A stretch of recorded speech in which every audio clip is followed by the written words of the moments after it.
Si Boss Troy kasi umalis, nawawala.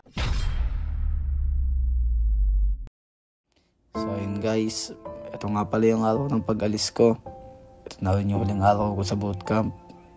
Ito, nag-aayos ako ng mga gamit ko. Nilalagay ko na yung mga gamit ko sa bag ko. Makalis na ako agad. Iniiyak pa nga ako kasi nalulungkot talaga ako. Tagal na rin kasi namin magkasama ni Sob. Mahigit 2 years na din ako nasa kanya. Hindi niya ako iniwan. So guys, ngayon si Boss Troy nawawala. Putik yan. Nagpaalam, napanood ko yung video ni Boss Troy. Ngayon, ang goal natin, hanapin si Boss Troy. Kailangan malaman to ni Boss Alamat. Diba, kawawa naman yung bata. Bata pa yun eh. Siyempre, hindi alam nung gagawin yun. Kasi, naglayas. Tapos, kailangan sabihin namin yung kagrupo ko para malaman nila.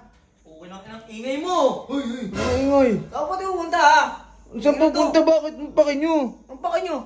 Aalis ako! Alasin mo! Ay, parang kasi dito, lalabas ka? Ano to? Hoy, ang tatapang nyo ha. Pinapasok ko nga kayo dito eh. Sinusumbat mo? Hindi, Oo, hindi, ito kasi si Boss Troy kasi umalis, nawawala. Ngayon, kailangan ng... Anong okay na yun? Kailangan hanapin yun. Pabayaan mo na yun. Anak ni Sob yun. Raulo ka pala, dadami mo pa kami. Anak ni Sob yun eh, syempre. Hoy, teka lang. Tunay. Hoy, isa ka rin eh. Hoy, alam mo bang ikaw yung may kasalanan kung bakit umalis si Boss Troy? Ikaw ang sinisisi niya. Kasi nung dumating ka, hindi na siya yung paborito. Hindi na ito, sul-sulo. O anong sul-sul? Totoo naman eh. O. Lumayas lahat siya, di panindigan niya yun. Baka yun, kumakain yata kami dito. O, di ba? Nandun ako nun. Kumakain kayo, tapos nagsiselos kasi hindi siya inaya kumain. Huwag mo siriin sarili mo, di mo kasalanan yun, kasalanan niya yun. Iyan mo pariwara buhay niya. Siguro na ano yun. Na-open niyo sa mga nangyari din. Hindi, tsaka kuya mo yun, dapat concerned ka. Samahan mo akong maghanap sa labas. Siyempre. Huwag, mapapagod ka lang. Uy, ito talaga sa manugali. Tara. Oh, di ba? Kapatid niya yun eh. Siyempre, naanalita niya yung dugo ng kapatid niya. Bahala ka, may kago ka na naman sa dad mo. Pag bumalik yun, ikaw din.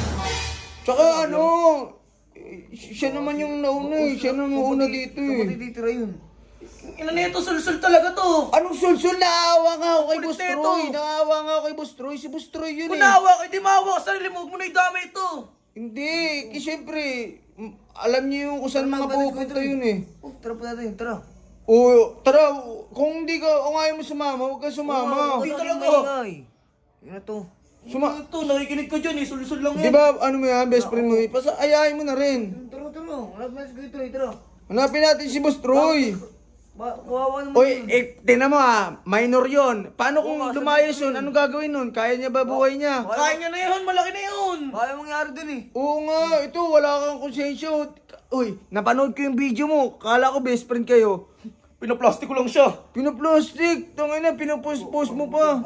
Ano, napin natin? Oo. Oh, tara. Tara na. Sakto wala si Sob, matutuwa yun. Oo, Pag ano. pagkakalat natin yun. Yun na to.